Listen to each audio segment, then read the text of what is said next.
Démarrage hier de la première session du Haut Conseil des collectivités. Les membres vont procéder au renouvellement du bureau et l'examen des textes soumis par le gouvernement pour avis. L'institution réaffirme surtout son soutien aux autorités de la transition. Des détails à suivre sur cette session d'ouverture dans quelques instants. Dans ce journal, nous irons également à Kita où l'ambassadeur de l'Inde au Mali s'est rendu pour une visite d'amitié, une manière de renforcer les liens entre les peuples indiens et maliens.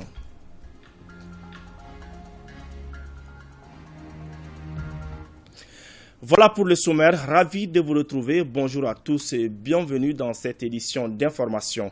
C'est parti depuis hier pour la première session du Haut Conseil des collectivités, une cérémonie marquée essentiellement par l'allocution du président de l'institution qui réaffirme le soutien de son institution aux autorités de la transition. La session de mai sera consacrée au renouvellement du bureau du Haut Conseil des collectivités et à l'examen des textes soumis par le gouvernement pour avis. Le compte-rendu est signé Ali Husseini Touré. Cette première session de l'année 2022 a été mise à profit par le président du Haut Conseil des collectivités pour procéder à une analyse de la situation politique caractérisée par une forme d'hostilité nourrie vis-à-vis de notre pays. Le Haut Conseil des collectivités est très préoccupé par l'hostilité ambiante entretenue contre notre pays. Cette situation, lourde de menaces de toute nature, exige des autorités nationales et du peuple souverain du Mali des réponses fermes et vigoureuses qui ne sauraient laisser aucune place au doute sur notre volonté commune et réaffirmée d'État indépendant, déterminé à assurer pleinement sa souveraineté en toutes circonstances et en tout lieu, notre destin d'hommes et de femmes libres, traitant d'égal à égal avec les autres nations dans l'intérêt supérieur du peuple malien. Cela nécessite, selon le chef de l'institution, une mobilisation de tous autour des autorités pour réussir ce qu'il appelle un combat de génération. Aussi, avec solennité et gravité, voudrais-je, du haut de cette tribune, renouveler notre soutien sans concession aux autorités de la transition qui œuvrent inlassablement et avec opiniâtreté pour imprimer à notre nation sa trajectoire historique dans la jungle tumultueuse mais incontournable des relations internationales. Je voudrais aussi renouveler notre soutien indéfectible au gouvernement, à l'ensemble des institutions de notre pays, dont la complémentarité harmonieuse est gage de la réussite et d'atteinte des objectifs déclinés dans le programme d'action gouvernementale présenté par le Premier ministre. La session de mai sera également consacrée au renouvellement du bureau. Cette première session ordinaire de l'année 2022, qui débute aujourd'hui et qui s'étendra jusqu'au mardi 7 juin, aura à son menu le renouvellement du bureau de l'institution, l'examen des textes soumis par le gouvernement pour avis, les questions diverses. Il est également prévu au cours de cette session l'organisation de 2 ateliers. Le premier portera sur les agences de développement régional et les contrats plans État-région, bilan et perspectives.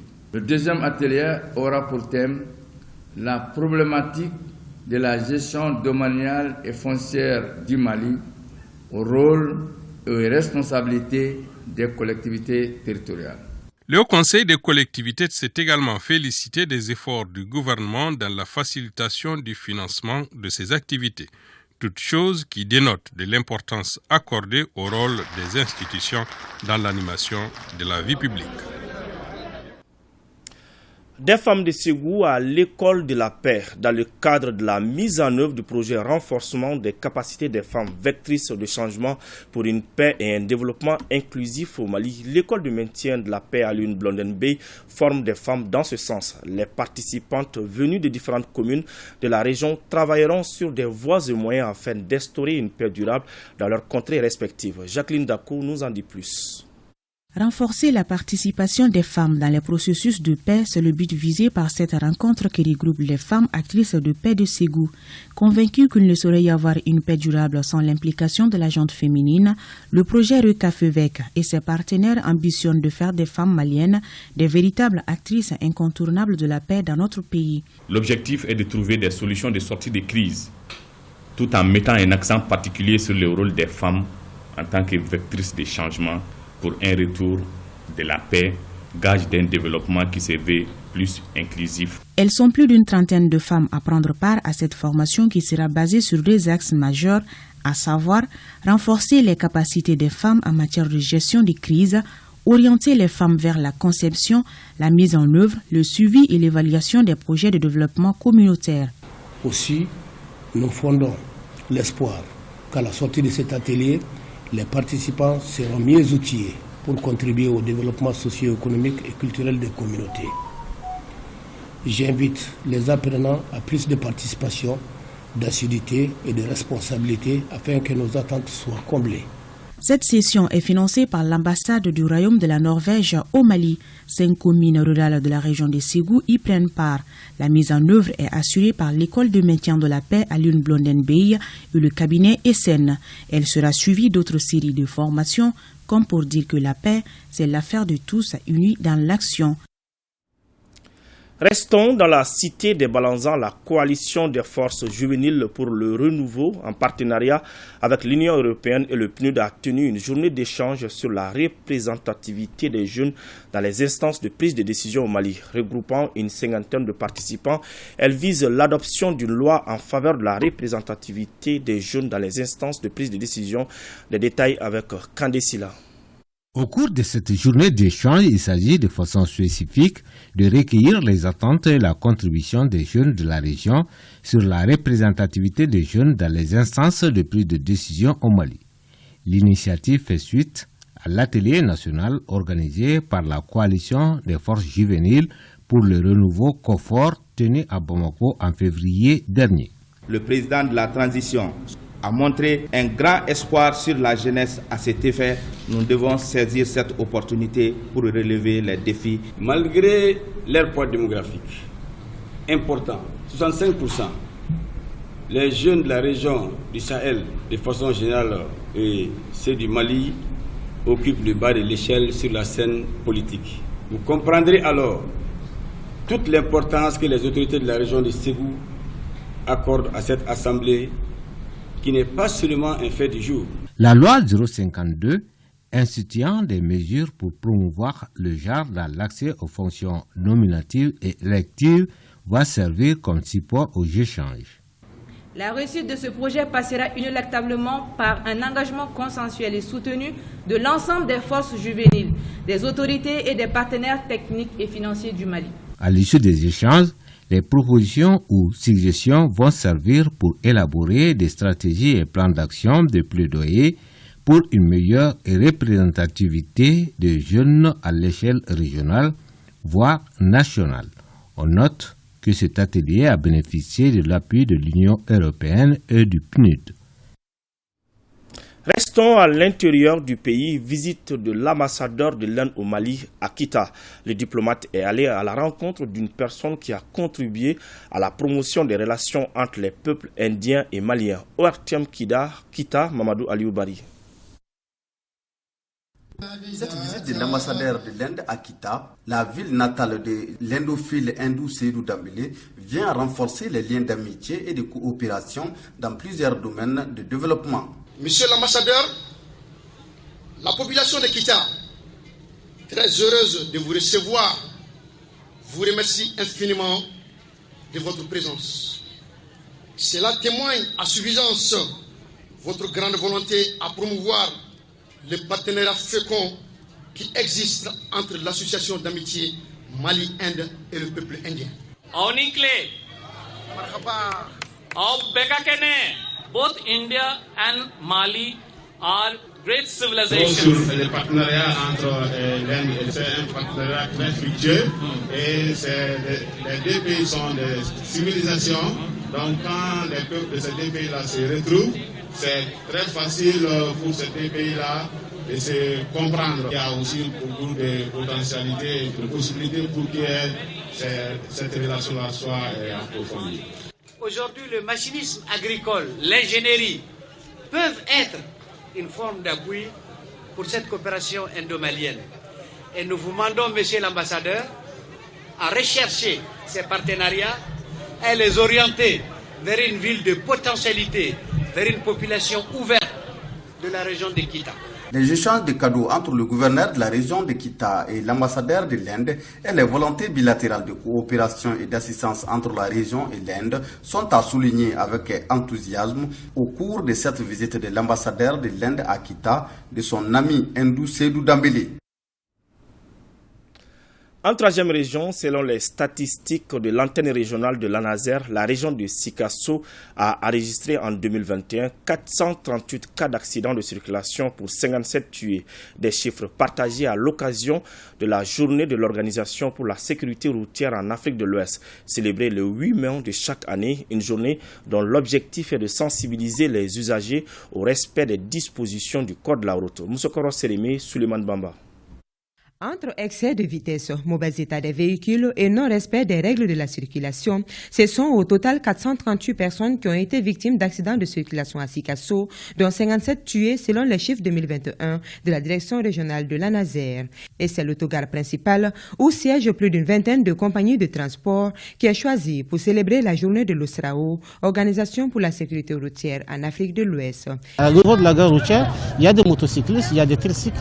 Donc tous ces gens-là constituent aujourd'hui des usagers de la route, pour que tous ces gens puissent être également vecteurs pour influencer cette tendance d'accidentologie, afin de transmettre également le message également de l'éducation routière à l'ensemble de la population de Sikasso. Pour la sensibilisation, je suis prêt encore à lancer l'appel à tous les transporteurs, à tous les chauffeurs de faire la prudence sur les routes, pour que les passagers qui sont à bord de ces véhicules de transport puissent arriver vraiment en destination, en bonne santé, en sécurité. C'est donc sous le signe de la responsabilité et de la courtoisie des usagers sur la route que se place cette édition 2022. Et Sikasso, à l'image des autres villes, retient le thème sous-régional « Vers zéro blessure sur nos routes ». Mesurons la portée de notre tâche, de notre responsabilité. N'oublions pas que c'est des êtres humains que nous transportons. Et nous avons pour mission d'assurer, de garantir leur sécurité, la sécurité de leurs biens. Nous devons continuer à travailler. Célébrée le 8 mai de chaque année, l'édition 2022 de la journée de l'OSRAO se tient à un moment où le Mali, qui assure la présidence de l'organisation, est réélu pour un second mandat de 4 ans à la faveur de la 10e session de l'Assemblée générale de l'organisation en Sierra Leone. À Tombouctou, l'association des élèves maîtres de l'Institut de formation EGIR vient de tenir sa semaine culturelle, un événement marqué par des sketchs, prestations artistiques sur le vivre ensemble et le retour des immigrés de Tombouctou, Al-Mustafa Traoré, Hassan Aïdara. Le vivre ensemble était au cœur des festivités de cette 21e édition de la semaine culturelle des élèves maîtres de l'Institut de formation EGIR de Tombouctou. Au menu, les organisateurs ont communiqué à travers des sketchs, prestations artistiques du terroir et une sensibilisation des immigrés pour un retour au pays. La semaine culturelle est une semaine qui découvre les présentations ou la culture malienne. Les différentes communautés de toutes les régions du Mali présentées ici à l'EGIR, où chacune devient présenter son terme. Ça, c'est des événements qui doivent être applaudis par toute la population, puisque ça montre la multiplicité de la coutume malienne. Puisque à Tombouctou est une ville qui a déjà connu l'ensemble des cultures, puisque depuis l'avènement, depuis les temps, je dirais, immémoriaux. Le vivre ensemble en milieu scolaire, thème de cette présente édition, interpelle parents, communautés et autorités scolaires à s'investir pour une école performante et enviable.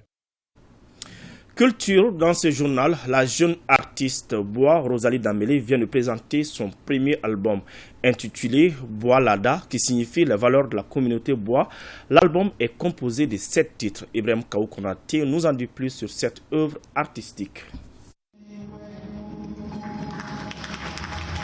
Bois Lada est le titre phare du nouvel album de Rosalie Dambélé, une jeune artiste pétrie de talent. Elle est sans nul doute la nouvelle voix de la musique bois. Ce nouvel opus est un pur produit de la tradition évoquant les valeurs sociétales bois. Parce qu'il est temps et moi je vais montrer quelles étaient nos coutumes, quelles étaient nos traditions, à quelle période ça s'est pratiqué. Parce qu'il y a beaucoup de choses que j'ai vues ici, on le fait. On dit que parce que il y avait des périodes pour chaque chose. Cet album nous amène non seulement au cœur des belles mélodies du riche répertoire bois, mais aussi rappelle l'importance de nos us et coutumes en perdition. Pour vraiment savoir comment l'homme doit se défendre, comment l'homme doit chercher vraiment à vivre dans la cohésion avec ses amis. Et cela est important pour nous qui sommes en train d'œuvrer à travers cette organisation-là, à faire la promotion du bois, à faire en sorte que le bois soit présent partout où il est, à travers le monde. Donc cette œuvre-là, en fait, ne pouvait que nous enchanter. Pour rehausser l'éclat de la soirée, certains ténors ont marqué par leur présence. Je souhaite le succès, qu'elle fasse mieux que moi. Thomas Sankara disait que gare à celui qui ne fait pas mieux que son père. Donc je dirais aux enfants, à Rosalie, à tous les autres, gare à vous si vous ne faites pas mieux que nous.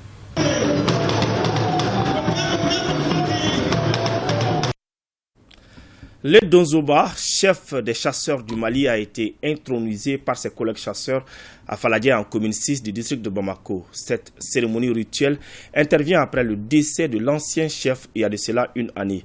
La cérémonie était présidée par le chef de cabinet du Premier ministre et d'autres membres du gouvernement. C'était en présence de notre reporter Saloum Konaté.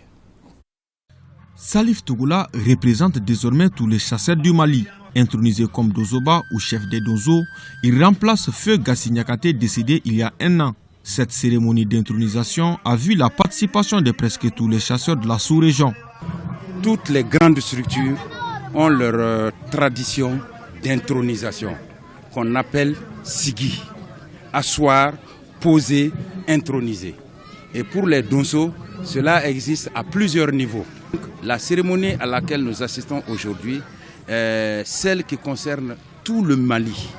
Donc à partir de là, le choix s'est porté sur Salif Tougoula, qui était déjà le Donzoba de la commune 6. Après les festivités rituelles, place à l'intronisation du nouveau chef.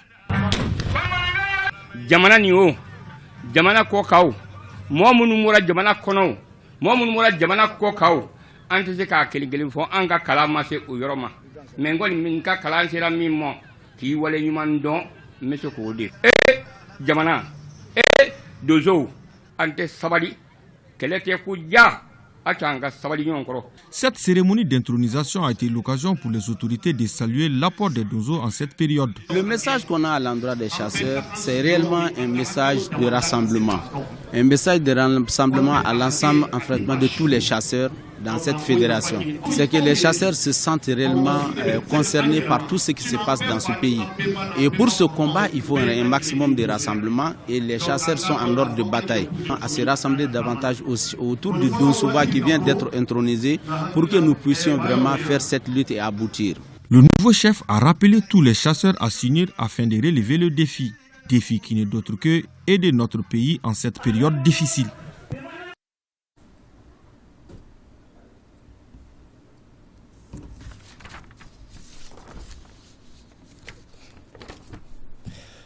Un rendez-vous à ne pas manquer à partir de cet après-midi à 17h30 sur nos antennes. La version Bambara de Malikura Tassira, une nouvelle émission qui donne la parole à tous les membres du gouvernement. Premier invité, le ministre de l'économie et des finances, Alou Seni Sanou, explique les efforts consentis par son département depuis la rectification de la transition, les actions en cours et à venir. Un entretien réalisé par Aïché Baba Keïta et Kassim Traoré. Malikura Tassira, c'est tout à l'heure à 17h30 sur ORTM 1. Ainsi s'achève ce journal. Merci de l'avoir suivi. Retrouvez ce soir à 20h à Maramali Diallo. Quant à moi, je vous donne rendez-vous demain même heure, même chaîne, Inch'Allah.